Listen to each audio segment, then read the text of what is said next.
നമസ്കാരം.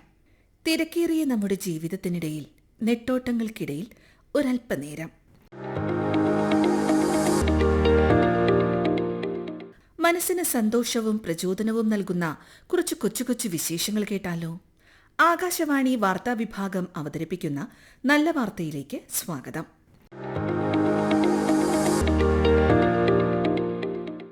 ബഹിരാകാശത്ത് വീണ്ടും മലയാളി സാന്നിധ്യം. കഴിഞ്ഞ ദിവസം കസാഖിസ്ഥാനിലെ ബൈക്കനൂർ വിക്ഷേപണ കേന്ദ്രത്തിൽ നിന്ന് പറന്നുയർന്ന ബഹിരാകാശ പേടകത്തിലെ 3 സഞ്ചാരികളിൽ ഒരാൾ പാലക്കാട് സ്വദേശിയായ ഡോക്ടർ അനിൽ മേനോനാണ്.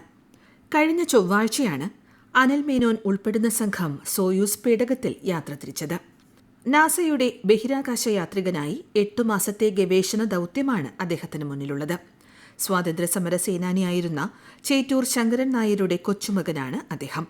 ഒരു ബഹിരാകാശ യാത്രികൻ എന്നതിനൊപ്പം തന്നെ മികച്ചൊരു എമർജൻസി മെഡിസിൻ ഡോക്ടർ കൂടിയാണ് ഈ 49-കാരൻ. മുൻപ് എവറസ്റ്റ് ബേസ് ക്യാമ്പിൽ പർവ്വതാരോഹകർക്ക് അടിയന്തര ചികിത്സ നൽകാനും ഇന്ത്യയിൽ പോളിയോ നിർമ്മാർജ്ജന പ്രവർത്തനങ്ങളുടെ ഭാഗമാകാനും അദ്ദേഹം സമയം കണ്ടെത്തിയിരുന്നു. ഈ കുടുംബത്തിന് ബഹിരാകാശവുമായി മറ്റൊരു ബന്ധം കൂടിയുണ്ട്. അദ്ദേഹത്തിന്റെ ഭാര്യ അന്ന മേനോനും ഒരു ബഹിരാകാശ യാത്രികയാണ്. 2 വർഷം മുൻപ് സ്പേസ് എക്സിന്റെ പൊളാരിസ് ഡോൺ ദൗത്യത്തിലൂടെ അന്ന ബഹിരാകാശ യാത്ര നടത്തിയിരുന്നു. ഇപ്പോൾ അനിൽ മേനോൻ ലക്ഷ്യമിടുന്നത് ഭാവിയിലെ ദീർഘദൂര ബഹിരാകാശ യാത്രകളിൽ മനുഷ്യ ശരീരത്തിൽ ഉണ്ടാകുന്ന മാറ്റങ്ങളെക്കുറിച്ചും അവയ്ക്കുള്ള പ്രതിരോധ മാർഗങ്ങളെക്കുറിച്ചുമുള്ള മെഡിക്കൽ ഗവേഷണങ്ങളാണ്. ലക്ഷ്യബോധവും കഠിനാധ്വാനവും ഉണ്ടെങ്കിൽ ഏതു വലിയ സ്വപ്നവും യാഥാർത്ഥ്യമാക്കാമെന്ന് തെളിയിക്കുകയാണ് അനിൽ മേനോൻ. ട്രെയിൻ യാത്രക്കാരായ ലക്ഷക്കണക്കിന് ആളുകൾക്ക് വലിയൊരു ആശ്വാസം. ഓൺലൈനായി ട്രെയിൻ ടിക്കറ്റുകൾ ബുക്ക് ചെയ്യുന്നത് ഇനി മുതൽ കൂടുതൽ എളുപ്പവും വേഗമേറിയതുമാകും. ഇന്ത്യൻ റെയിൽവേയുടെ IRCTC പോർട്ടലിൽ ടിക്കറ്റ് ബുക്കിംഗ് സമയത്ത് യാത്രക്കാരെ ഏറെ ബുദ്ധിമുട്ടിച്ചിരുന്ന ക്യാപ്ച വെരിഫിക്കേഷൻ പൂർണ്ണമായും ഒഴിവാക്കാൻ റെയിൽവേ മന്ത്രാലയം തീരുമാനിച്ചിരിക്കുന്നു. കഴിഞ്ഞ മാസം ജയ്പൂരിലെ ഒരു കോളേജ് സന്ദർശിച്ച റെയിൽവേ മന്ത്രി അശ്വിനി വൈഷ്ണവിനോട് തൽക്കാൽ ടിക്കറ്റ് എടുക്കുന്ന സമയത്ത് ക്യാപ്ഷൻ ടൈപ്പ് ചെയ്യുമ്പോൾ ഉണ്ടാകുന്ന താമസം കാരണം ടിക്കറ്റുകൾ നഷ്ടപ്പെടുന്നു എന്ന് ഒരു വിദ്യാർത്ഥി പരാതിപ്പെട്ടിരുന്നു. ഈ പരാതി അതീവ ഗൗരവത്തോടെ എടുത്ത റെയിൽവേ വെറും 1 മാസത്തിനുള്ളിൽ തന്നെ ഇതിനൊരു സാങ്കേതിക പരിഹാരം കണ്ടെത്തുകയായിരുന്നു. ആധാർ അധിഷ്ഠിത വെരിഫിക്കേഷനും പുതിയ സുരക്ഷാ മാനദണ്ഡങ്ങളും ശക്തമാക്കിയതോടെയാണ് ക്യാപ്ച ടൈപ്പ് ചെയ്യേണ്ട അവസ്ഥ ഇല്ലാതായത്. ഇതോടൊപ്പം തന്നെ വെബ്സൈറ്റിലെ അനാവശ്യ പരസ്യങ്ങളും പോപ്പപ്പുകളും റെയിൽവേ ഒഴിവാക്കിയിട്ടുണ്ട്. പുതിയ സിസ്റ്റം വഴി യാത്രക്കാരുടെ വിവരങ്ങൾ മുൻകൂട്ടി സേവ് ചെയ്താൽ വെറും 6 മുതൽ 8 ക്ലിക്കുകൾക്കുള്ളിൽ ടിക്കറ്റ് ബുക്കിംഗ് പൂർത്തിയാക്കാൻ സാധിക്കും. സാധാരണക്കാരായ ജനങ്ങളുടെ ചെറിയ ബുദ്ധിമുട്ടുകൾക്ക് പോലും അത്യാധുനിക സാങ്കേതിക വിദ്യയിലൂടെ പെട്ടെന്ന് പരിഹാരം കാണാൻ സാധിക്കുമെന്ന് ഇന്ത്യൻ റെയിൽവേ തെളിയിച്ചിരിക്കുകയാണ്. ഈ തീരുമാനത്തിലൂടെ ട്രെയിൻ യാത്രകൾ കൂടുതൽ സുഗമമാകുമെന്ന് പ്രതീക്ഷിക്കാം.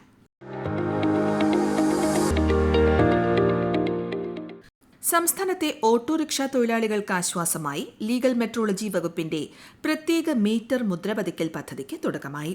താലൂക്ക് ആസ്ഥാനങ്ങളിൽ നിന്ന് 15 അതിലധികമോ കിലോമീറ്റർ ദൂരെയുള്ള പഞ്ചായത്തുകളിലെയും മുനിസിപ്പാലിറ്റികളിലെയും ഓട്ടോറിക്ഷകളിൽ മീറ്റർ മുദ്രവെക്കുന്നതിനായി ദൂരയാത്ര ചെയ്യേണ്ടി വരുന്നത് ഒഴിവാക്കുകയാണ് പദ്ധതിയുടെ ലക്ഷ്യം. ഇതുവഴി തൊഴിലാളികളുടെ സമയനഷ്ടവും തൊഴിൽ നഷ്ടവും വലിയൊരു പരിധിവരെ ഇല്ലാതാക്കാൻ സാധിക്കും. താലൂക്ക് ആസ്ഥാനങ്ങളിൽ നിന്ന് ദൂരെയുള്ള പ്രദേശങ്ങളിലെ ഓട്ടോറിക്ഷ തൊഴിലാളികൾക്ക് ഫെയർ മീറ്ററുകൾ കൃത്യസമയത്ത് മുദ്രവെച്ചു നൽകുന്നതിനുള്ള മൊബൈൽ വെരിഫിക്കേഷൻ ക്യാമ്പുകളുടെ സംസ്ഥാനതല ഉദ്ഘാടനം ഭക്ഷ്യപൊതുവിതരണ ലീഗൽ മെട്രോളജി വകുപ്പ് മന്ത്രി അനൂപ് ജേക്കബ് നിർവഹിച്ചു. സർക്കാരിന്റെ 100 ദിന കർമ്മപരിപാടിയുടെ ഭാഗമായി ആദ്യഘട്ടത്തിൽ 100 ദിവസത്തിനുള്ളിൽ സംസ്ഥാനത്തെ 100 പഞ്ചായത്ത് നഗരസഭാ കേന്ദ്രങ്ങളിൽ ഇത്തരം ക്യാമ്പുകൾ സംഘടിപ്പിക്കും. തുടർന്ന് കൂടുതൽ തദ്ദേശ സ്ഥാപനങ്ങളിലേക്ക് പദ്ധതി വ്യാപിപ്പിക്കാനാണ് ലീഗൽ മെട്രോളജി വകുപ്പ് ലക്ഷ്യമിടുന്നത്. ഇതുവഴി തൊഴിൽ സമയം നഷ്ടപ്പെടാതെ ഓട്ടോറിക്ഷ തൊഴിലാളികൾക്ക് മീറ്റർ മുദ്ര വെപ്പിക്കാൻ ആകും എന്നത് ഏറെ പ്രയോജനപ്രദമാണ്.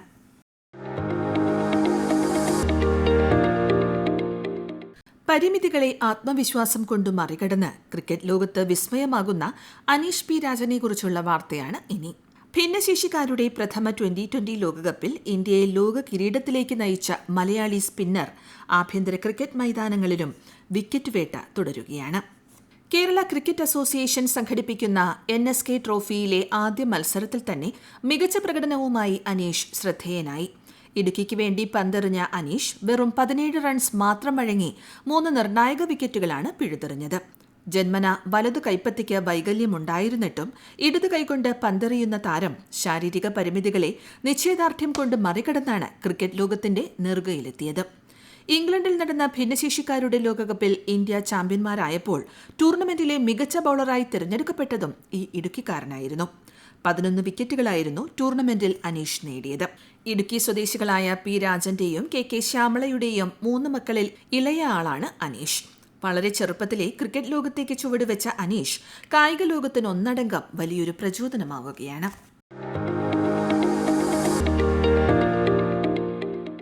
ഭൂമിയുടെ മുഖച്ഛായ മാറ്റാൻ ലക്ഷ്യമിടുന്ന ലോകം കണ്ടതിൽ വെച്ച് ഏറ്റവും വലിയൊരു ജനകീയ കൂട്ടായ്മയെക്കുറിച്ചാണ് നല്ല വാർത്തയിൽ ഇനി. ആഫ്രിക്കൻ വൻകരയിൽ ഒരുങ്ങിവരുന്ന ദി ഗ്രേറ്റ് ഗ്രീൻ വാൾ എന്ന വിസ്മയ പദ്ധതി സഹാറ മരുഭൂമിയുടെ വ്യാപനം തടയാനും വറ്റിവരണ്ടു പോകുന്ന തങ്ങളുടെ കൃഷിയിടങ്ങളെ വീണ്ടെടുക്കാനുമായി ആഫ്രിക്കയിലെ 20ഓളം രാജ്യങ്ങൾ കൈകോർത്ത ഒരു അപൂർവ സംരംഭമാണിത്. ആഫ്രിക്കയുടെ ഒരറ്റത്തു നിന്നും മറ്റേ അറ്റം വരെ ഏകദേശം 8000 കിലോമീറ്റർ നീളത്തിൽ കോടിക്കണക്കിന് മരങ്ങൾ നട്ടുപിടിപ്പിച്ചുകൊണ്ട് ഒരു ജീവനുള്ള പച്ചമതിൽ തീർക്കുകയാണ് അവിടുത്തെ ജനങ്ങൾ. ഭാവനയിൽ മാത്രം സാധ്യമെന്ന് കരുതിയ ഈ സ്വപ്നം ഇന്ന് യാഥാർത്ഥ്യമായിക്കൊണ്ടിരിക്കുകയാണ്. ദശലക്ഷക്കണക്കിന് ഹെക്ടർ മരുഭൂമിയാണ് ഇതിനോടകം പച്ചപ്പിലേക്ക് മടങ്ങിയെത്തിയത്. വംശനാശം നേരിട്ടിരുന്ന പല പക്ഷിമൃഗാദികളും ഈ കാടുകളിലേക്ക് തിരിച്ചുവരാൻ തുടങ്ങി. അതിലുപരി ലക്ഷക്കണക്കിന് ഗ്രാമീണർക്ക് കൃഷി ചെയ്യാനും തൊഴിൽ കണ്ടെത്താനുമുള്ള പുതിയൊരു ജീവിതമാർഗം കൂടിയാണ് ഈ ഹരിതമതിൽ തുറന്നു നൽകിയത്. മനുഷ്യൻ വിചാരിച്ചാൽ പ്രകൃതിക്കുണ്ടായ മുറിവുകൾ ഉണക്കാൻ കഴിയുമെന്നും അതിരുകൾ മറന്നൊന്നിച്ചാൽ കാലാവസ്ഥാ വ്യതിയാനത്തെപ്പോലും ചെറുക്കാൻ സാധിക്കുമെന്നും ഈ ആഫ്രിക്കൻ ജനത ലോകത്തിന് കാണിച്ചു തരുന്നു.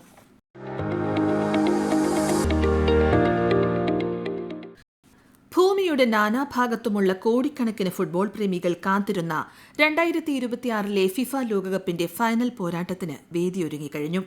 നിലവിലെ ചാമ്പ്യന്മാരായ അർജന്റീനയും യൂറോപ്യൻ കരുത്തരായ സ്പെയിനും ഫൈനലിൽ നേർക്കുനേർ വരികയാണ്. ജൂലൈ 20 തിങ്കളാഴ്ച പുലർച്ചെ ഇന്ത്യൻ സമയം 12:30 അമേരിക്കയിലെ ന്യൂയോർക്ക് ജേഴ്സി മെറ്റ് ലൈഫ് സ്റ്റേഡിയത്തിൽ ലോകകപ്പിന്റെ ഫൈനൽ വിസിൽ മുഴങ്ങാൻ പോകുമ്പോൾ അത് കേവലം ഒരു കളി മാത്രമല്ല, അതിരുകളില്ലാത്ത മനുഷ്യബന്ധങ്ങളുടെ ഒരു വലിയ ഉത്സവമാണ്. ചരിത്രത്തിലാദ്യമായി 48 രാജ്യങ്ങൾ പങ്കെടുത്ത കാനഡയും മെക്സിക്കോയും അമേരിക്കയും സംയുക്തമായി ആതിഥേയത്വം വഹിച്ച ഈ ലോകകപ്പ് മാനവികതയുടെയും ഒരുമയുടെയും വലിയൊരു സന്ദേശമാണ് ലോകത്തിന് നൽകുന്നത്. വിവിധ സംസ്കാരങ്ങളും ഭാഷകളും വംശങ്ങളുമുള്ള ലക്ഷക്കണക്കിന് ആരാധകരാണ് കളി കാണാൻ ഗ്യാലറികളിലേക്ക് ഒഴുകിയെത്തുന്നത്.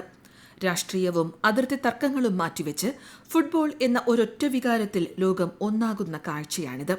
ഗ്രൗണ്ടിൽ കനക കിരീടത്തിനായി ഇരു ടീമുകൾ പോരാടുമ്പോഴും ഗ്യാലറിയിൽ പരസ്പരം കൈകോർക്കുന്ന ആരാധകർ ലോകത്തിന് നൽകുന്നത് സമാധാനത്തിന്റെയും സ്നേഹത്തിന്റെയും വലിയൊരു പാഠമാണ്. വിജയികൾ ആരായാലും ഈ ഫൈനൽ മത്സരം ഓർമ്മിപ്പിക്കുന്നത് ഒന്നു മാത്രം: പ്രതിബന്ധങ്ങളെല്ലാം മറികടന്ന് ഒരേ ലക്ഷ്യത്തോടെ ഒരേ നിയമങ്ങൾക്ക് കീഴിൽ ഒത്തൊരുമയോടെ പോരാടാൻ മനുഷ്യന് സാധിക്കുമെന്ന വലിയ സന്ദേശം.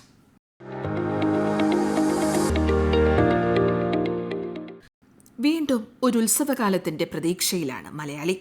സംസ്ഥാന സർക്കാരിന്റെ ഈ വർഷത്തെ ഓണം വാരാഘോഷം ഓഗസ്റ്റ് 24 മുതൽ 30 വരെ നടത്താൻ തീരുമാനിച്ചു.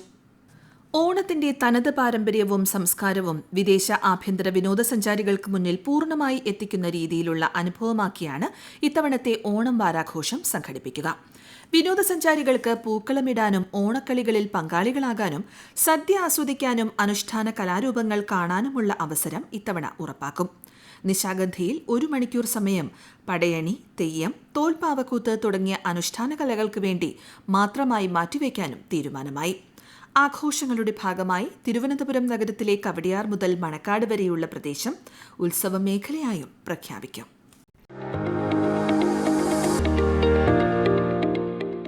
നല്ല വാർത്ത all India radio news Thiruvananthapuram എന്ന ഞങ്ങളുടെ യൂട്യൂബ് ചാനലിലും ലഭ്യമാണ്. നല്ല വാർത്തയെക്കുറിച്ചുള്ള ശ്രോതാക്കളുടെ അഭിപ്രായം nallavardafeedback@gmail.com എന്ന ഇമെയിൽ ഐഡിയിലും യൂട്യൂബ് കമന്റായും അറിയിക്കാവുന്നതാണ്. ശ്രോതാക്കളുടെ അഭിപ്രായങ്ങൾ ഞങ്ങൾക്ക് വിലപ്പെട്ടതാണ്. നല്ല വാർത്ത അവതരിപ്പിച്ചത് ആകാശവാണി പ്രാദേശിക വാർത്താ വിഭാഗം. ഏകോപനം ലെമി ജി നായർ. തയ്യാറാക്കി അവതരിപ്പിച്ചത് ലക്ഷ്മി ശ്രീ വിജയ. നല്ല വിശേഷങ്ങൾ നിറഞ്ഞ നല്ല നിമിഷങ്ങളുമായി ശ്രോതാക്കളിലേക്ക് അടുത്ത ശനിയാഴ്ച വൈകുന്നേരം 6:40 വീണ്ടും എത്താം. ശുഭാശംസകൾ നേരുന്നു.